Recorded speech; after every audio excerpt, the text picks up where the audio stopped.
What's going on, everybody? Welcome into the Dynasty Mafia podcast. I am your host, Antonio. With me, as always, Keenan and Eric. Happy Friday to you, fellas. What is going on? Not much, man. I'm ready for some football tomorrow. Big day if you're a fan of any of the teams playing tomorrow and Sunday, especially for us here in Buffalo. I don't know about you guys. I'm starting to get nervous about that game, but that's a we'll talk about that a little bit later. But getting ready for the first win in 20 years. Let's go. well, don't jinx it. Knock on wood, Eric. Knock on wood, baby. It's fake wood. Yeah, keep knocking. It's gonna be a hell of a weekend. I don't know about you guys. I'm not getting any sleep tonight. It's like Christmas Eve for me, and it's extra Christmas Eve this year because the Bills are in it, and the Bills are good. So I'm pretty good. Yeah. It feels different than last year because last year it was Allen's second year, and the team just wasn't there yet. So what they're doing this year is. I know what you mean, though. I'm definitely nervous because it's a playoff game. You should always be nervous, but the way we've been playing, I think we're gonna get it. Yeah, I think they win too. Right? 2-score game, they win. Bye. 2-score game. It's good. It's gonna be. Yeah, we're definitely gonna talk about that. We're gonna talk about the off season, the non point scoring season. Excuse me. I'm really excited for that. It's going to be a long 8 months. We got a lot to dive into. But first, obviously, we have to get through the playoffs to do all that. But the latest ADP came out from Dynasty League Football, courtesy Ryan McDowell at Ryan MC 23. So we're going to run through that top 12. We're going to talk about a few things, what we like, what we don't like, who's too high, who's too low. We're going to go through maybe some awards if we can, maybe 3 or 4 from the regular season, and then gonna go over some DFS. It's Friday. What are the things you look forward to when there's no fantasy football anymore? Is going to be DFS, and we're going to talk about the 6 games for the weekend. So, how'd the week go for you fellas? The first week without really any fantasy at all. So, what did you do? How'd you prepare? Watch a lot. Prepare for what? For not having to deal with that, not being able to have a lineup set. NBA basketball and college basketball took up a lot of my time this past week, so I'm starting to finally get back into NBA. I haven't really been a fan of the NBA and probably, I don't know, Antonio, when were we in chemistry class back in high school? 10 years has been a while. It's been longer than 10 years. It's been 13 years. All right, but it's been that long since Steve Nash played for the Phoenix Suns. That's when I was a huge NBA fan. Well, there's a lot of good stuff. I mean, we got our Dynasty League for NBA. We just did our startup a couple weeks ago. I was gonna say I joined 2 more fantasy NBA's leagues. So you're in 2 of them. I'm in 3 now. I'm in our Dynasty and then 2 redrafts. So I'm gonna be forgetting to set lineups in a lot of leagues this year. I forgot to. I don't know what to do. It's tough. Yahoo's nice because you can start your active players for the entire week, but the problem is they won't automatically put your stars in, so you still have to go through and check. And if you like pick up a player, it resets it completely. So I've done that a few times. It's tough adjusting from having to edit your roster once or twice a week to editing it every day because. Fantrax sends me an update at 6:30. I'm like, oh crap, I gotta set this before 7 o'clock. Or, dude, I suck at that. I suck at that. I don't know if you guys are having issues too, like starting people, because there's days where I have 10 players available to play, and we can only start like 7 or whatever it is. I have like three players on the bench, and then I look the next day, I have 2 players playing all day. I'm like, all right, well. Why couldn't the schedule work out where I had 3 players played the next day? But I don't know. It's a different animal. You don't go through everybody's schedule before the draft, bro? Yeah. I'm just kidding. if only I had that kind of time. Yeah. Triplets is not enough. You have all the time on your hands. What are you talking about? With all fantasy leagues that you, Antonio, and I are in, we need like an assistant at this point. For real. I don't know how it's an issue. Because you know how many times people have texted me asking for a trade, and I'm like, oh, I'll answer that, 20 minutes from now. I'll look at it 4 days later. I'm like, hey, you still want to trade Tyreek Hill to me? And our buddy Clint almost traded me Tyreek Hill for, Arizona's running back. Not Drake, yeah. And texted him a couple days later. I'm like, hey, you want to do this trade now? And he goes, nope. After, Drake sucked and Tyreek Hill blew up. So, definitely looking for an assistant. So, Indeed.com, fill out an application, send it out. There you go. All right, man. Let's get talking here about non-point scoring season. What's one rule that you kind of go by during this time that you got to make sure you stick to? Like I said, it's a long 6 to 8 months. What's a principle that maybe you go by during this process? I try to get organized. When it comes to fantasy, I know Eric and you, Antonio, made a few trades already. And you guys reach out to me, and I always tell you guys I like to wait for the off season to play out before I make any crazy moves. But I have Excel sheets with my rosters and the draft picks, and I try to I look at everyone's roster and take notes and stuff. Just pretty much getting organized and making sure my needs for each team, that I address them as the offseason plays out. So when you're looking at some of those teams, and you're obviously probably, I mean, I wouldn't say obviously, but are you rebuilding maybe in some, or you're a contender in another? How are you treating those teams? Obviously, they're two polar opposites. So would you be, as a contender, are you trying to just keep building and stacking your players? Are you selling your picks? Are you holding your picks till you get closer to the draft? Like, what's that process? I hold my picks, Antonio. The value of those draft picks increases. We made a trade last year. I think you and I talked from February to our July draft about the second overall pick where JT was taken, and I wouldn't budge. I'm like, Antonio, I want that number 2 pick if you want, whatever the trade was. And you ended up finally, breaking and giving me that number 2 pick. But I don't know if I call it breaking. It worked out for both of us. Yeah, it definitely did. Yeah, I got what is it? I got 6 and 8. Yeah. And you got 102 and I think a third maybe. Well, Jonathan Taylor for CeeDee Lamb and Justin Jefferson. Yeah. Essentially. Yeah. Yeah, but I have Tyreek Hill and Michael Thomas on my roster, so I didn't need those wide receivers. Yeah, I wanted those running backs, so I kept those picks until the last second. I think you actually drafted JT, and then as the picks got closer to me, you traded me JT for those picks. I did because Sav wanted him too, so I was like, no, that the best option at that moment was picking JT, and that's something that's something that as a GM you can utilize heavily. Especially this year, because a lot of drafts, I think Trevor Lawrence is going to go a little higher than he should be in the first round. He's going to go there. It's a one quarterback league. The one quarterback isn't valued as much, especially when you have something like a super flex where you can play a quarterback in another flex in that flex spot. Super flex, Trevor Lawrence is the 101. 100%. 100%. You can't pick anybody else. I mean, we're getting there. We got to see what the draft unfolds. I mean, it's going to get close. I'm not going to say 100%. Justin Fields is definitely. But fantasy wise, would you rather have Trevor Lawrence on the Jags or Fields on the Jets? Do you think the Jets would even pick a quarterback? Whichever one goes to the Jags, I'm taking. If they say I want Fields over Lawrence, the Jags, I'm taking Fields at 1-1 in a super flex.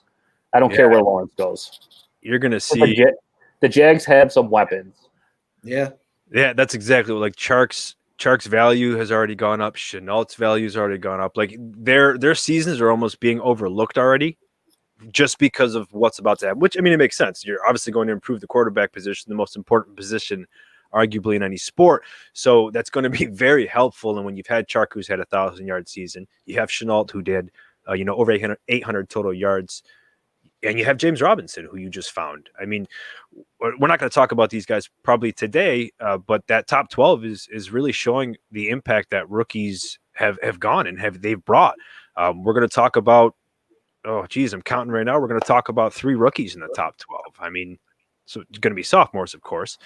But why don't we actually talk about Eric's guiding principle for the non-point scoring season real quick? What do you have for us, Eric? Yeah, I mean, it's kind of similar, but a little bit different than Keenan's. Like, you got to wait for certain things. Like, play it right. Like, right now, you want to buy low on certain players that are buy lows. Like Michael Thomas, I think is one of the ultimate buy lows right now, and do that. But don't text me about Michael Thomas. You like to wait until the NFL draft to make big moves, but I kind of like to wait until at least free agency, because I think that for me, free agency, because I want to know where all these because there's a pretty good quarterback class coming in. Class for rookies as well as free agency.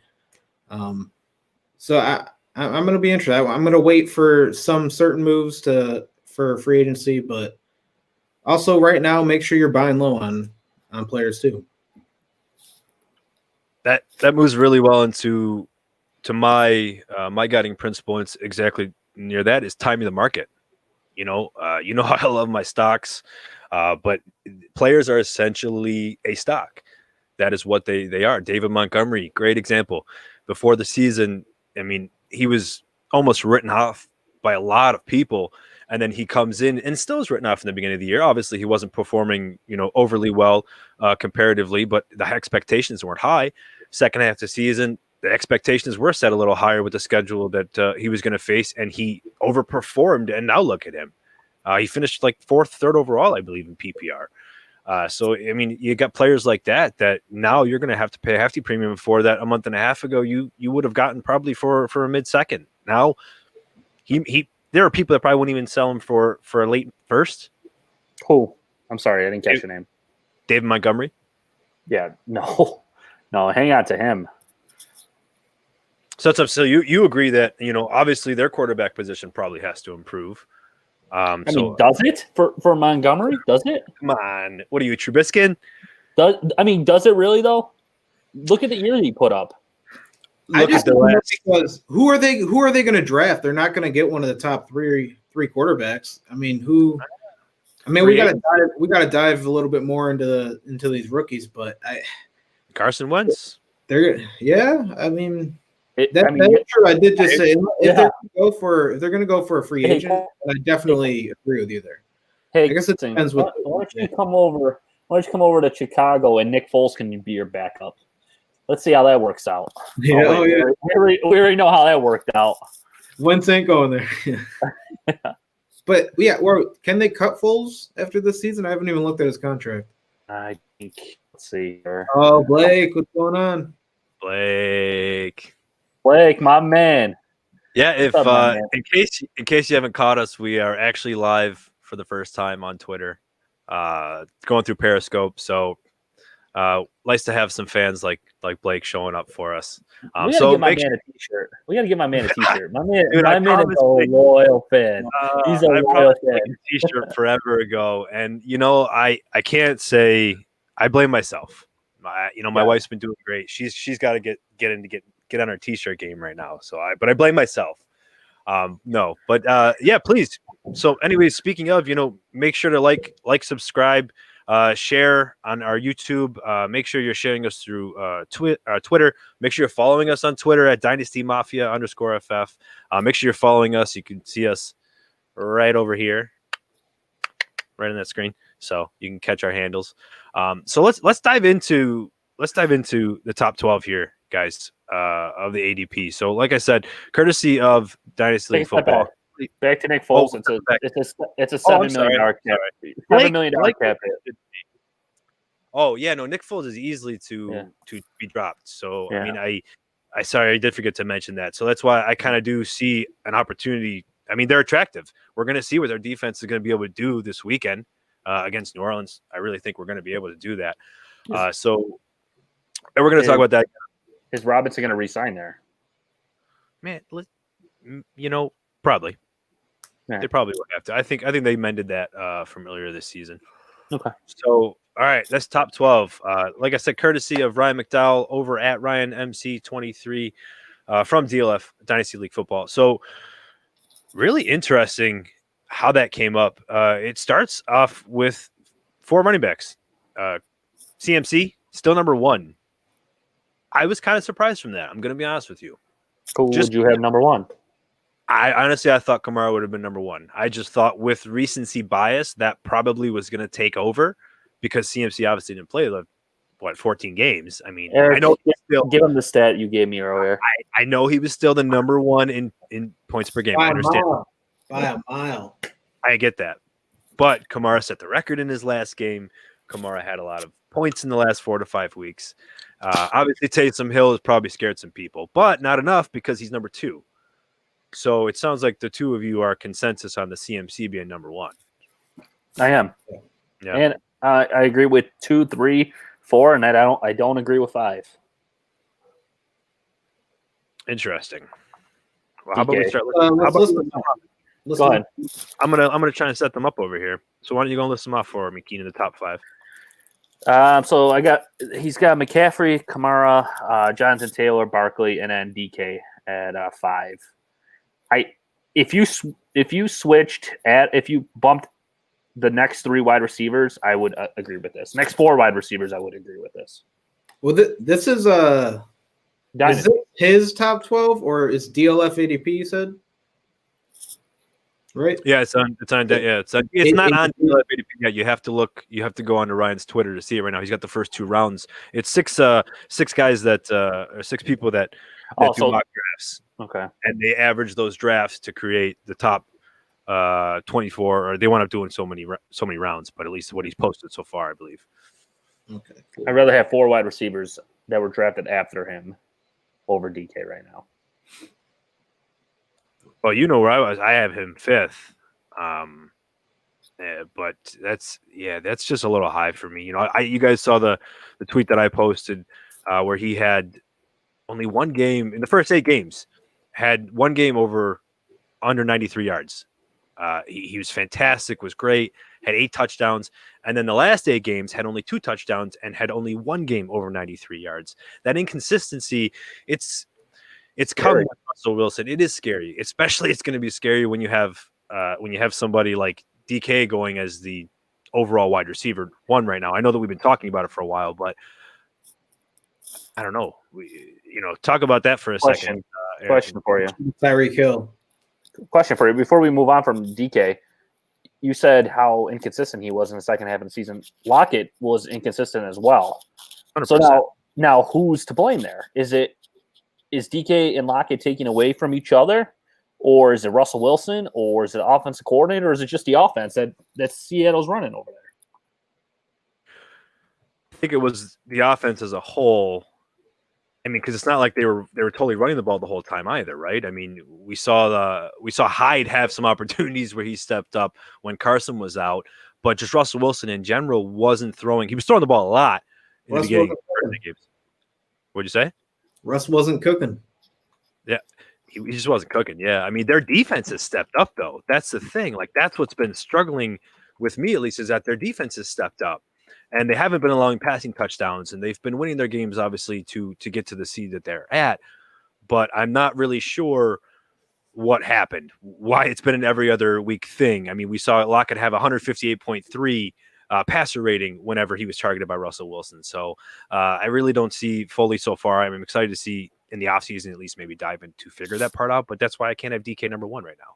Yeah, I agree. So Eric, who do you have at number 1 wide receiver? Tyreek Hill. Yeah, I got Tyreek, and then I have Devontae Adams at 2, actually. Antonio? My number 1? Yeah. Devontae Adams. Yeah. There we go. I'm Oh, nice. Wow. Antonio's running on the fly. But yeah, I agree. I think Hill and Adams, are flip a coin type of for 5. Yeah. Adams has to be. Adams is my number 1, and then Hill is 2nd, and then Jefferson's 3rd, and then I have Brown and then DK. So that's where my 5 goes right now. But like I said, he doesn't. I don't care about Adams' age. I don't care. He's going to be 29. I'm really not worried about that. We just saw what Aaron Rodgers did. He's there for another 2 years. That contract is it's not untradeable. If somebody wants to trade for Aaron Rodgers, that's fine. But I don't see him going to a place where he's not going to do really well. Also, but they're going to replace that quarterback position if for some reason he goes away. But again, it doesn't worry me. I'm not worried about Devontae Adams. Didn't they draft a quarterback? Yeah, they got Love over there, Jordan Love, but he's not going to do what Jalen Hurts just did. He's not going to be able to replace. I think they saw the writing on the wall with Carson Wentz. Philly kind of knew that. But again, Devontae Adams, we don't even need to talk about him anymore. But the next, before that, real quick, though, I want to get to number 3, Jonathan Taylor, that we kind of passed over because Jonathan Taylor at number 3 is, I don't want to say obnoxious to me, because I know, Eric, you're in love with this, but it's very obnoxious to me. When we did our top 12 a couple of weeks ago, I had Jonathan Taylor at number 3, didn't I? Or no, he was my note. We did our top running backs, I believe. He was my number 3 running back.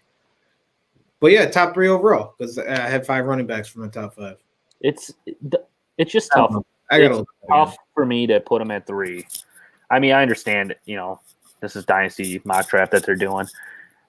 I just don't know what the quarterback situation is going to be there. And is he still – you can't take away what he did in the beginning of the season when he struggled.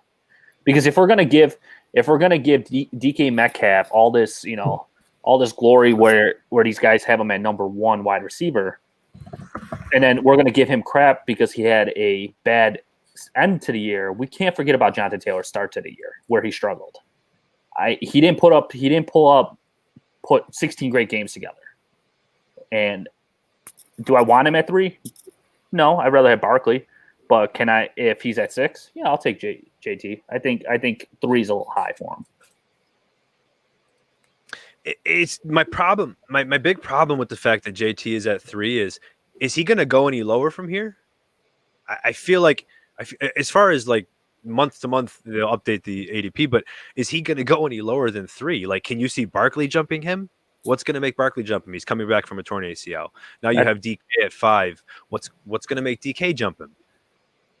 You know what I mean? Like, videos of Barkley working out might is Barkley's, but it could. You're literally drafting him at his ceiling. You're already doing that. You're expecting him at least the next 2 to 3 years because, I know a majority of us kind of view dynasty 2 to 3 years out. You're looking at that over the next 3 years that he's going to be a top 3 running back. And I can say with certainty, I don't feel like that. I don't feel like he's going to be that. My biggest fear is he was a senior right in college at Wisconsin. You guys know? No? What'd you say? I think sorry. He was a senior, right, in college last year. He played college ball as a senior. Oh, yeah. Yes, he did. Yeah, okay. My biggest fear is this his ceiling?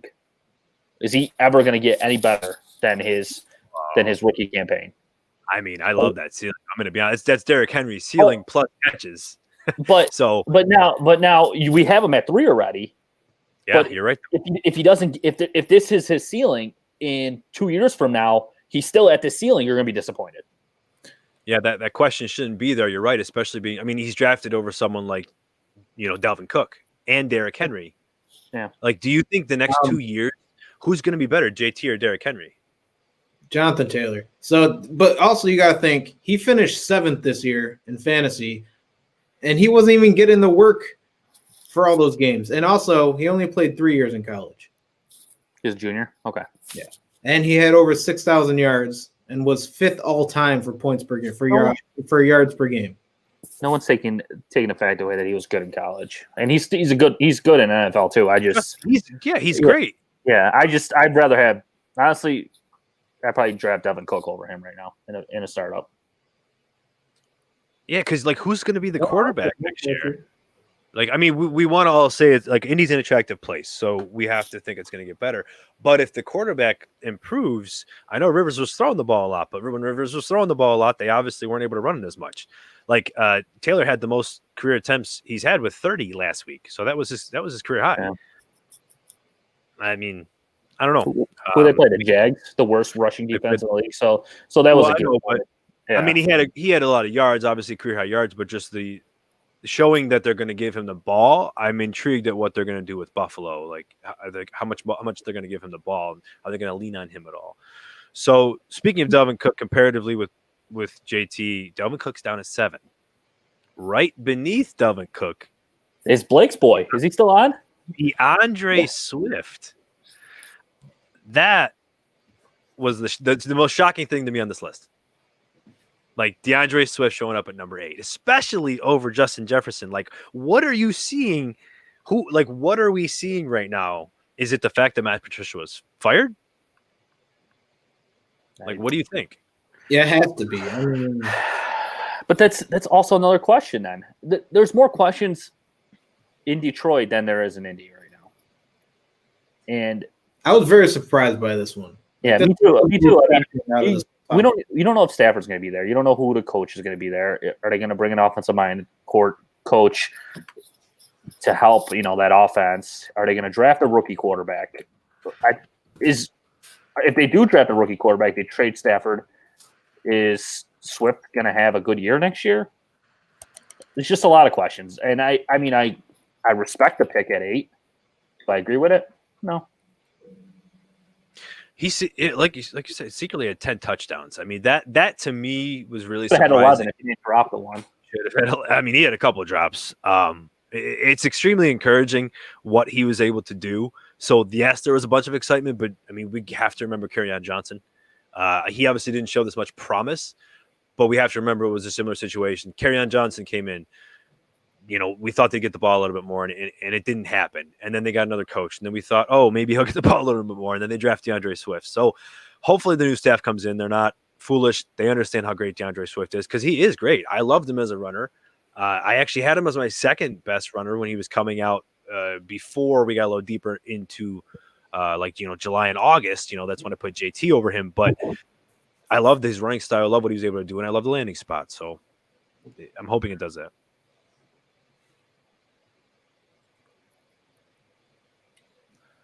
Yeah, I see that. Sorry, I'm looking something up. It's all right. How about we move then to Justin Jefferson, number 9, my love. All right, we'll give you the next half hour. Go ahead. I just noticed that I put Adams as number 3, and I mixed up the top 12 here, so I'll have to fix it. So why don't we do that? Why don't you talk about Justin Jefferson, Eric? Yeah, I mean, I was a little bit shocked about this one. I mean, I did a couple mocks and saw he was going in the second round, but 9 is a bit tough. It's not up there anymore, but how many what wide receivers were ahead of him? That's DK Adams. That's it. Yeah, he was number 3. He's number 3. Yeah, I mean, I love him. I mean, he's a great talent. Obviously, he's going to be great for a while. He's super young, but going higher than that high. I just being drafted higher than Diggs, Hopkins, and Ridley. Yeah, I mean, I don't know. I mean, I don't blame anyone that does it. It's just, what are they going to do at quarterback after Kirk Cousins? Are they going to keep Kirk Cousins around even longer? I heard in a game, one of the games one time, he was yelling at Kirk Cousins. He said a bad word, didn't he? Go ahead. Why don't you tell us? What did he say, Eric? What was the bad word? He swore. He swore. He said, throw the effing ball. Oh, yeah. Throw that fucking ball, Kirk. Yeah, there it is. He was pissed. I mean, but a rookie, you see a rookie saying that to a veteran quarterback, like, is that meaning? Was that more respect on Justin Jefferson, or was that disrespect on Kirk Cousins? I don't know. I mean, the fact that he was just letting him get into him like that. But Justin Jefferson's ahead of AJ Brown, ahead of Tyreek Hill, ahead of Derrick Henry, as we're seeing that. So ahead of AJ Brown and Tyreek Hill, I agree with it. I had him above. I'm sorry. I agree with him above AJ Brown. We know I do have Tyreek Hill above him still, but I mean, I agree with him above AJ Brown because he had a better season this year than AJ Brown. He had a better season this year than what AJ Brown did last year. So I don't understand why we wouldn't. I think he's gonna start pulling more targets from Adam Thielen. He started doing that the last 5 games. Thielen's still gonna be Kirk Cousins' favorite if he's still there in the red zone. But man, it's just so tough to pass. He had more targets than it's tough. It's just over Tyreek Hill. Though, I just I can't imagine doing that. Yeah, I wouldn't put him over Tyreek yet. Like I said, Tyreek's my second. Tied to Mahomes. He was on pace with Devontae Adams' touchdown rate nearly. Like, if you're chasing Adams right now with a touchdown rate, that's amazing. Then you're tied to Patrick Mahomes. We obviously know what he can do. So I can't believe he's fifth. Like, that's where age has to be playing a factor. But you're not paying attention because he's tied to Mahomes. He's only 27. Like, that is I've been getting really, I guess, annoyed with how we keep – somehow as a community we keep de-aging players. Like, the older you get, like it was 29 now with wide receivers, 30 put you over the hump. Now we're down to 28. Like Devontae Adams, some people are getting. I've already seen Devontae Adams getting sent over, and it's not making sense to me. Tyreek's gonna be 27. He's 26 still. Like, why is he fifth? I'm 31.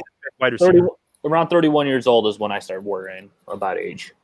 Yeah, like Julio, we obviously are seeing injury finally plague him. He's battled it his whole career and been able to play through it. It finally hit him. Calvin Ridley was able to step up, but he was 31. That's still four more years for Tyreek Hill. Yeah.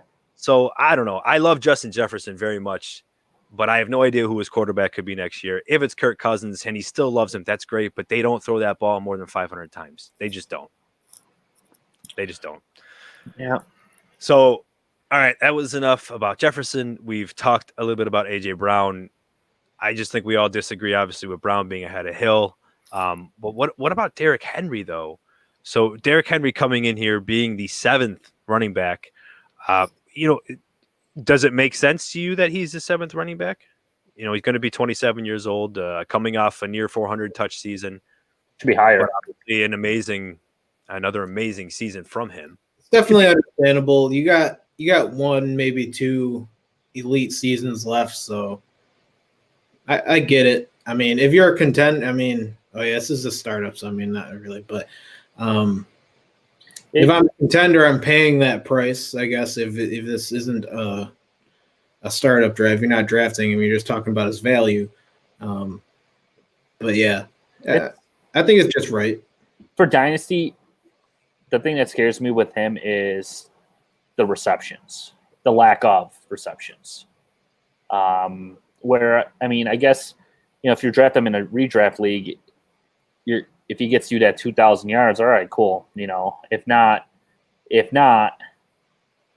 you're not stuck with him. Where in a dynasty league, if he doesn't get you that 2,000 yards, then his value is just going to decrease because he's not going to get those receptions that you would see a Kamara or a Cook or Aaron Jones or Jonathan Taylor or James Robinson get. Yeah, I mean, he got more targets this season, which was a bit encouraging, but obviously not as much as we'd be hoping for a top 5 back. 31 targets, 19 receptions. Yeah. I mean, 18 receptions last year, one more target or one more catch than last year, so not crazy, but can he keep it up another 2 years? That's the big question. But that's the problem with Dynasty, though.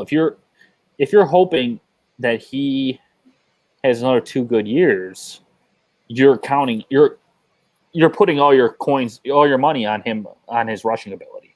That's it. Where if a player struggles on the ground but is able to get a couple receptions every game, it kind of balances out. That's true, but it's kind of like 378. But it's kind of like what happened with Barkley this past year.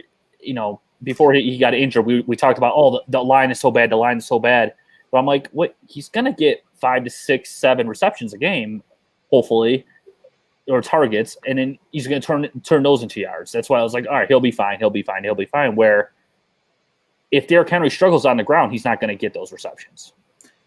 Yeah, I think next year he's gonna have another fantastic year, but I do think he is somebody that can potentially have another 2 years, maybe even still have a decent third year, simply because of the fact he didn't get all those touches in the beginning of his career. Yeah. I'm not saying he's not going to. Let's be clear. I'm just saying he's great. I honestly, if I'm looking at this, I'd rather have James Robinson over him right now. Age and receptions is working for Robinson. Now, would you be in the startup? Would you say that, or would you draft Henry and then obviously maybe try to make that trade later? I would take Robinson in a startup over over Derrick Henry right now. That's Yes. hot. That's hot. That's- I'm not there. How old is Aaron Jones? Actually, How old is Aaron Jones? He's 22, 25. Why does Aaron Jones matter? He's a free agent. I was gonna Right. say I'd rather take Aaron Jones too in a startup dynasty over him, but he's a free agent. I don't know if he's gonna be in Green Bay next year. Aaron Jones was tied for 25th on ADP with Antonio Gibson. So would you rather have Aaron Jones or Antonio Gibson? Gibson. Probably Gibson, but I don't know. I think I'd want to go Gibson as well. I would definitely go Gibson. Like he was 4 years younger. But yeah, no, it was Dobbins, Chubb, Diggs. Diggs got some respect though. I was actually happy with that. The 6th wide receiver. I didn't think he'd be that high. I have him as my 4th, but I didn't think he'd be that high. Yeah. Actually, I think I'm lying to you. I'm looking at this. Oh, he's my 7th today. Depends on depends on what I feel that day. I'm looking at the receptions for running backs, and Josh Jacobs got 45 targets, which is he did. It was promising. It was nice. And then they but a lot of it was in the first 8 games too, like the last 8 games. I believe it was some of the targets just started going down. They were using them more on the ground, but it's like I don't know why they think it didn't work. That man needs to keep getting the ball. He's great, but he wasn't in the top. Would you have? He was 18th. He was 6th in the second round. Yeah. Would you rather have him or Elliott right now? I'd rather have Jacobs. Jacobs to me is a younger version of Zeke pre this season, because this season Zeke started to get in a hell of a lot of catches, a hell of a lot of targets in the first 5 games.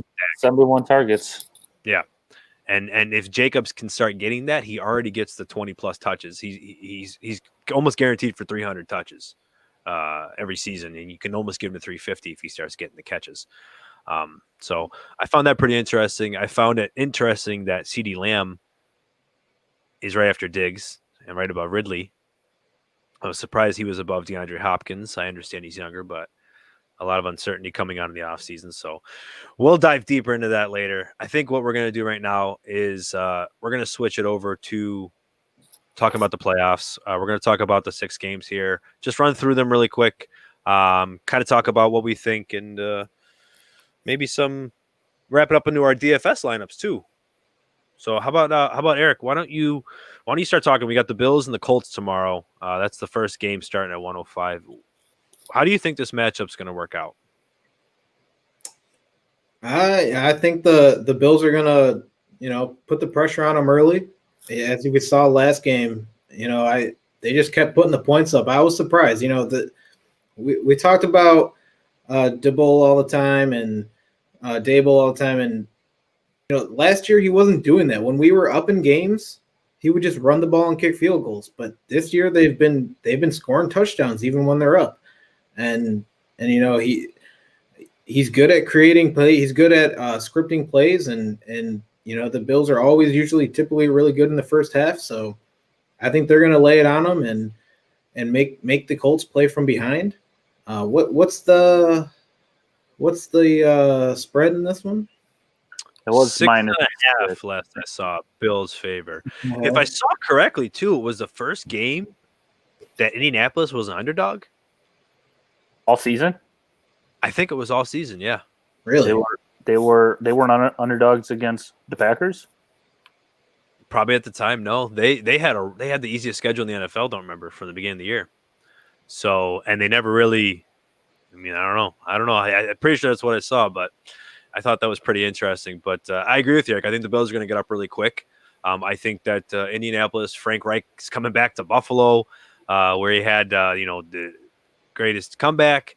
So I think that he's going to want to try to run the ball and control the game, and the Bills aren't going to let them do that. They're going to force Phillip Rivers to throw the ball, which is why they're going to get up early.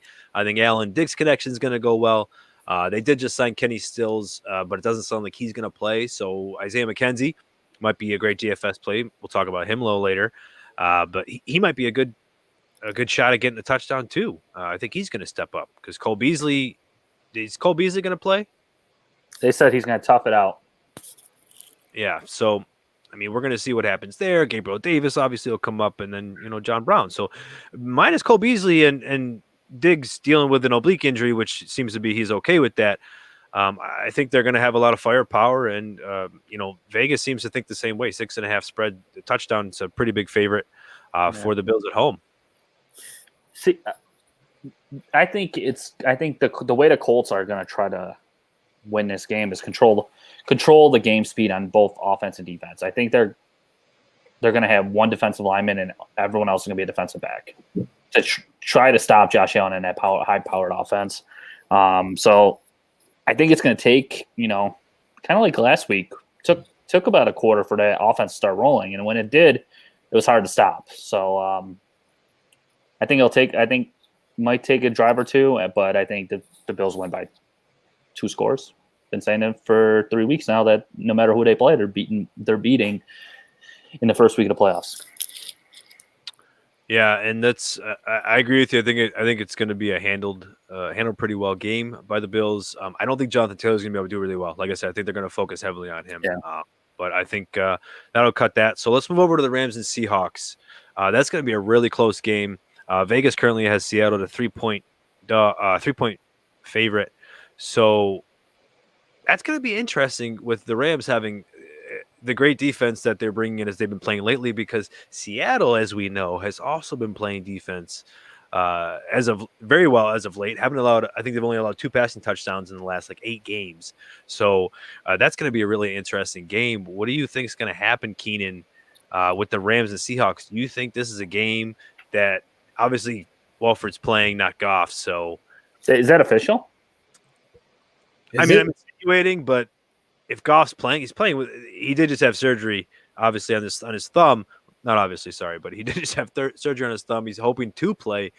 But is he going to be able to? Come on. Well, they run a lot of their plays with the quarterback under center, so that's the big issue there.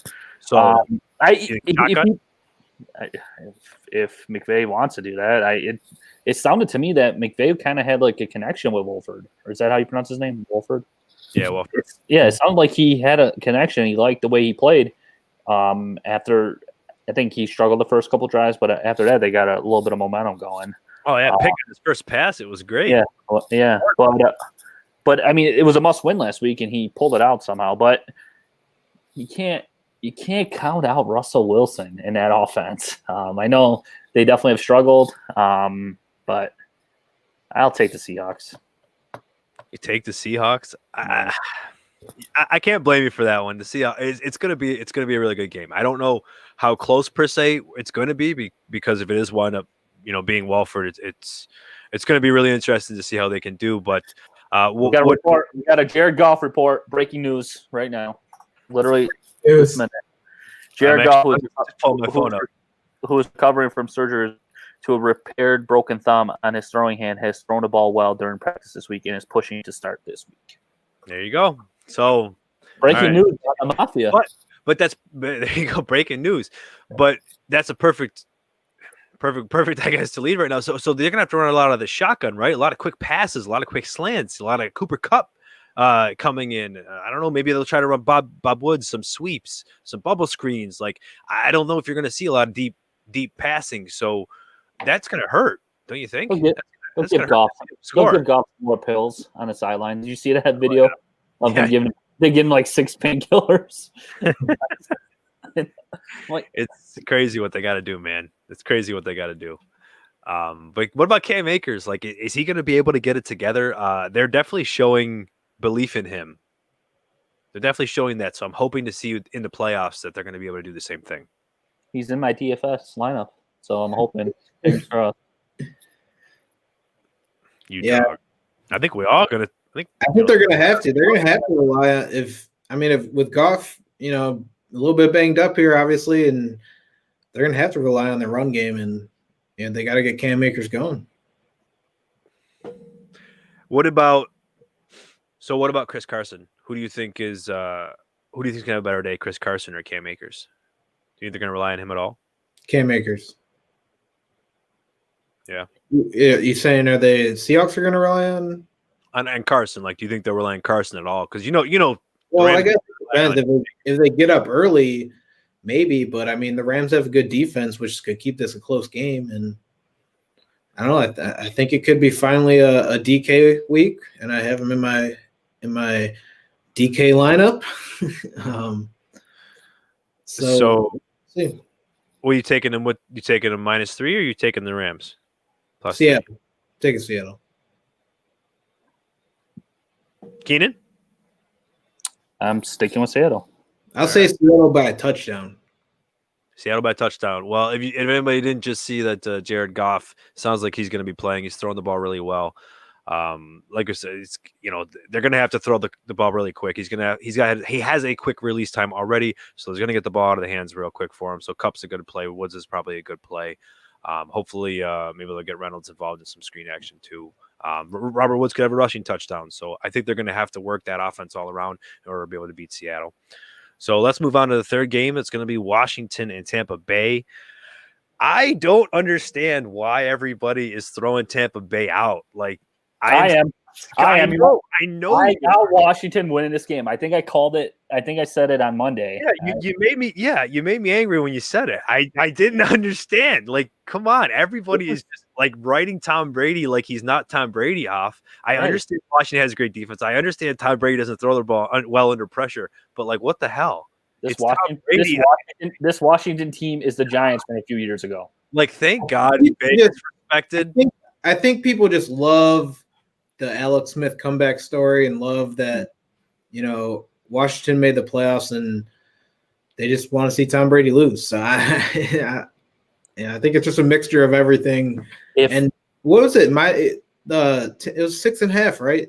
-8.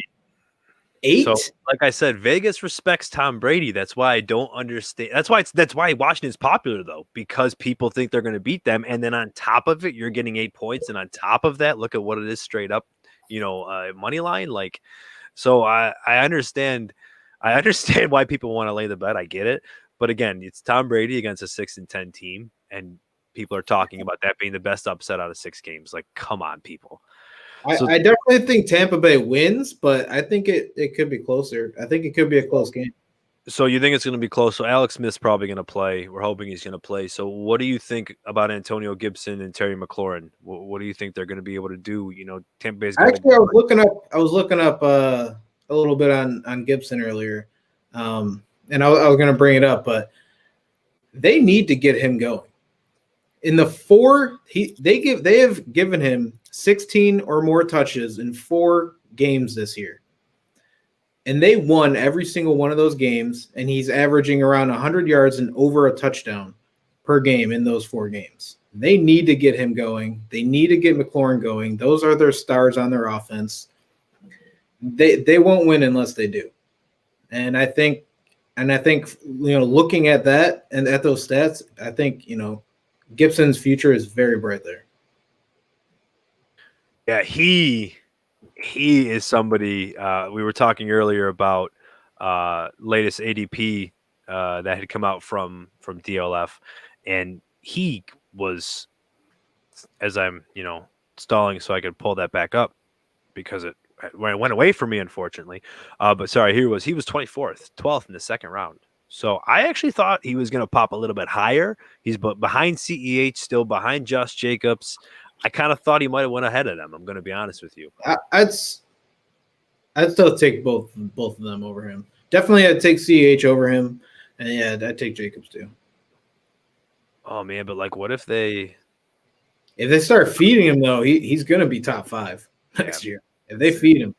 I was definitely wrong about him so far, and I'm going to say so far because we're obviously 1 season in. We got to see some more. Well, I've seen a lot on him himself just to see what he's done, the way he moves, how elusive he is, the way he can catch the ball. McKissick won't be there next season. Hopefully, if Alex Smith is, hopefully they are able to at least get some kind of improvement. But anyways, they're not going to win. I don't see that they're going to win. I actually don't even think they're going to be able to cover that 8.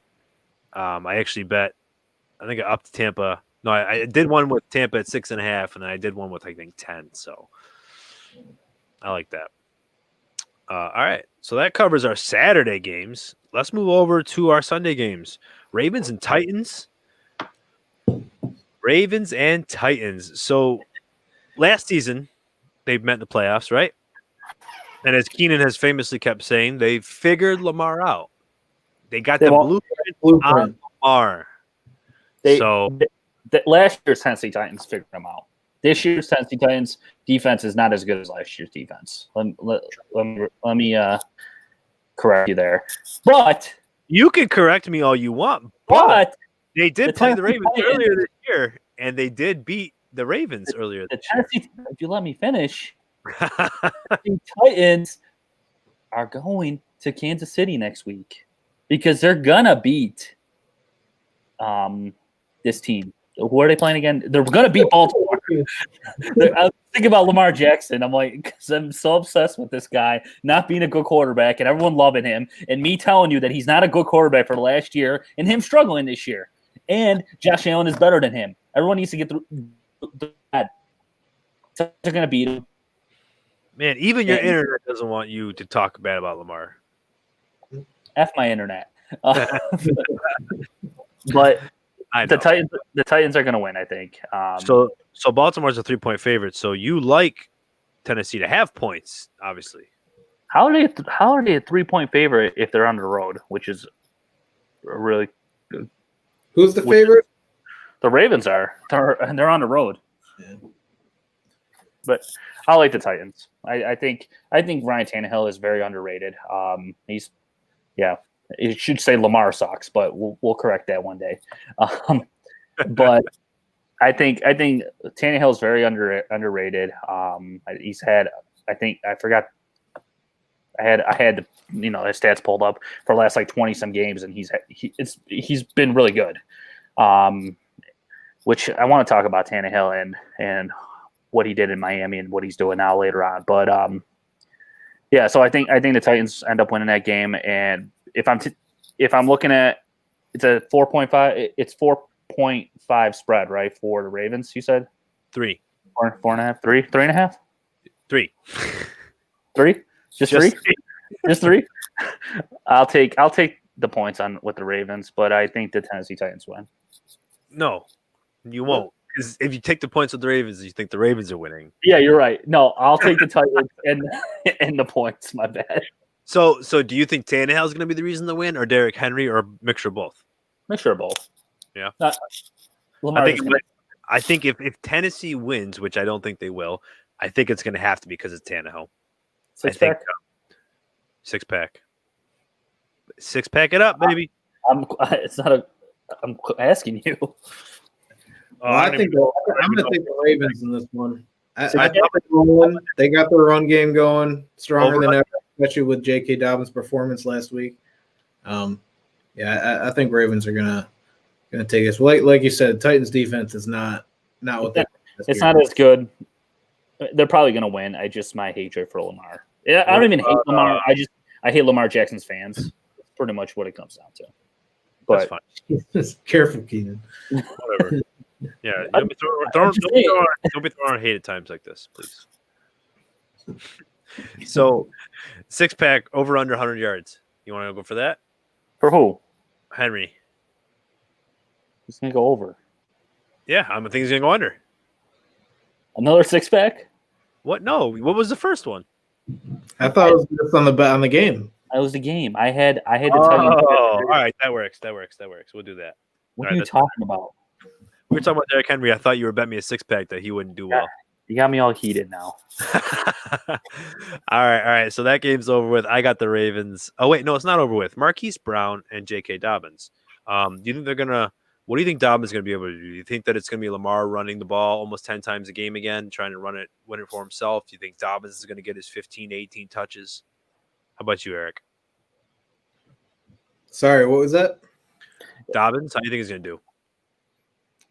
Oh, I think he's going to be finally, he's finally took over that backfield and showed it last week, and even the past couple weeks, he's been doing good. But yeah, I think he's going to be the primary ball carrier in this one, and they're going to lean on him. Like I said, I think they're going to win, so I think they're going to be up for most of the game, and they're obviously going to run the ball down their throat. So yeah, I think he's going to have a good game. For the love of God, Tennessee better win. Tennessee better win. For the love of God. Oh man, let's shift ourselves over to the New Orleans Saints Chicago Bears matchup. Do we have to? We know who's going to win. We won't talk too much about it, but Vegas has him as a 10-point dog right now. 10 points. That's heavy. That's heavy. So, like, I mean, you're teasing him getting +6. That's 16 points.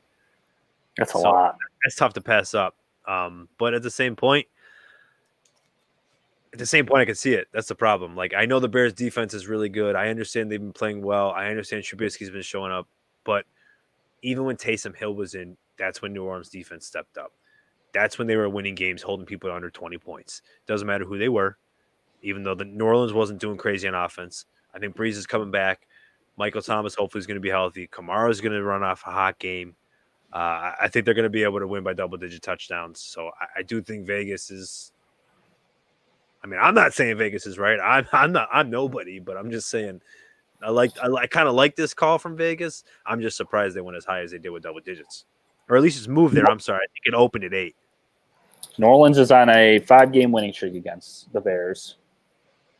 However, they met this past year, and New Orleans won in overtime 26-23. And that was with Breeze. Yep. I'll take the points. I'll take the points with the Bears. All right. So Trubisky, you think he'll be able to Trubisky himself? You think he'll get it together? I think he'll do what he's done all season. You know, it's crazy how they made the playoffs after they won on a 6-game losing streak. The Bears. Yeah, they did.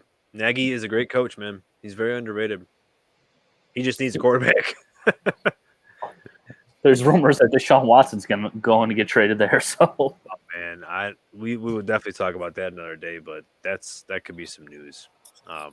So yeah, I don't know. I think Saints will get it together. I think Breeze will come out. He's planning on retiring, so I think he's going to want to come out strong. So, is that official? Did he say it? Or not official. It's been hinted again, even more so that he's still going to be retiring. Oh, we'll see what happens. We'll see what happens. Hope he meets the Bills in the Super Bowl then. Yeah. All right, last one. Pittsburgh Steelers, Cleveland Browns. Pittsburgh 6-point favorite. The Steelers just barely lost to the Browns last week, which was kind of alarming because, their starters didn't really play, but they did lose 24-22. So what do you think is going to happen this week? Are the Browns taking that as a high? I mean, they're 1-1. They split in their games earlier this season. Steelers rocked them 38-7. And then Browns, like I just said, won by 2, but without their starters. The Steelers going to win, and they're going to cover.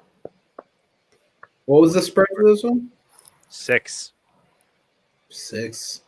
Yeah, I think it's going to be another close game like it was last week. And I don't know. I mean, Big Ben 2 weeks ago before they said him, he had that great game. But before that, he was struggling. And, the whole offense was struggling. So if they can get that run game going and get it back on track and get James Conner going, maybe Benny Snell if they want to, throw him in there. He only got a couple carries last week, but then I think the Browns have a chance. I think it could be a 3-point game. So I think without their head coach though, Stefanski's got COVID. He's not going to be there.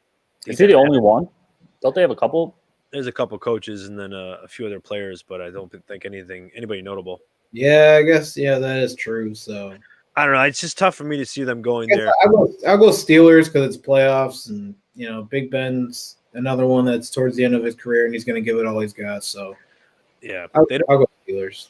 They don't need a run game to beat the Browns, but they're going to need a run game to win the Super Bowl, and they're not showing that. Maybe they're going to try to find it against the Browns, but the Browns' run defense has been good lately. So they need to. They need to get it going if they want to go any deeper. In the playoffs. Because that's what they're going to do. The Browns are going to. They're going to try to run all over the Steelers, who's have been susceptible lately. And, fun fact, thanks to Keenan, did you know that, Kareem Hunt finished higher than Nick Chubb on a per-game basis this season? Yes, I did. That's not what it was.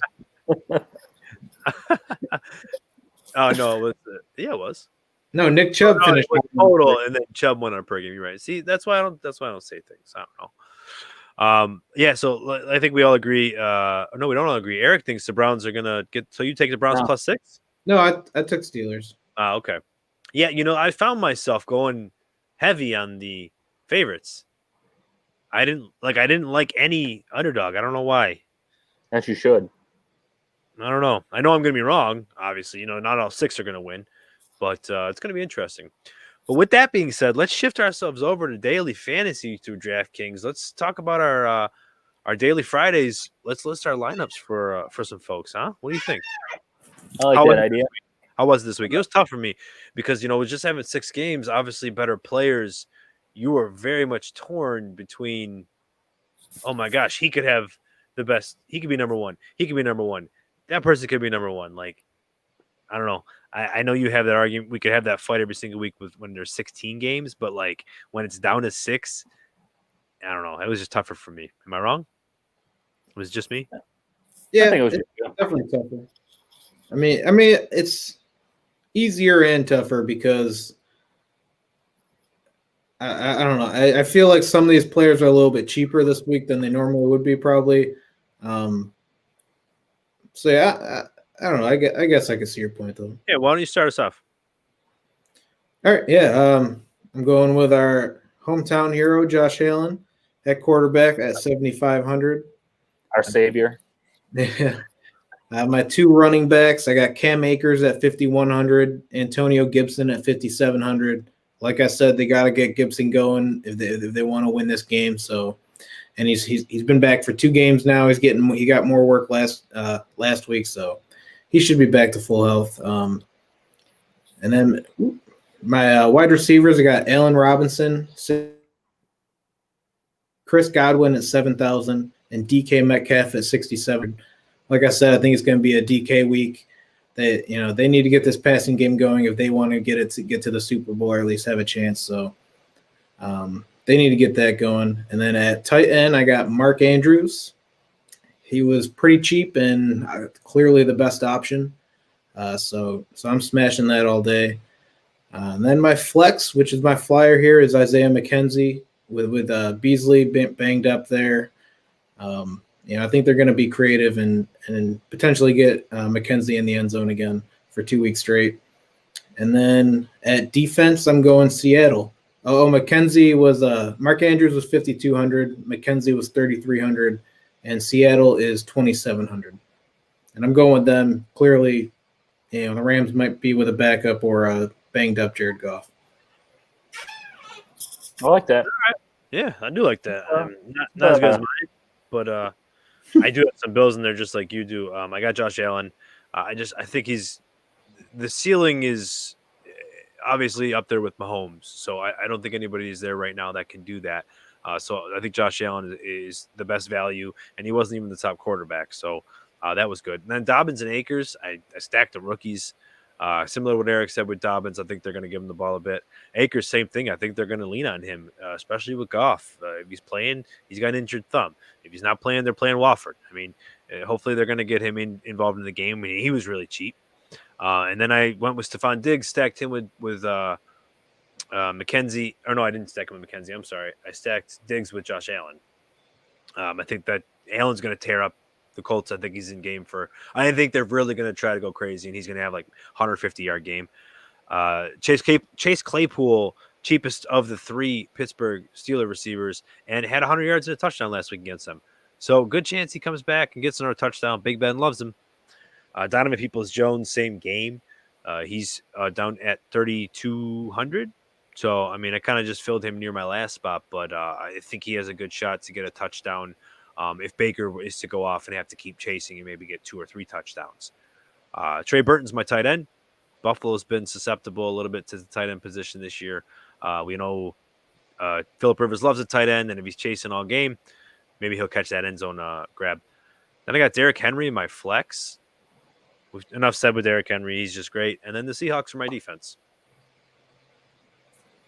Sounds like a second and third place lineup there, boys. So I'll give the $1 million lineup here. So like you guys, at quarterback, my man, Josh Allen.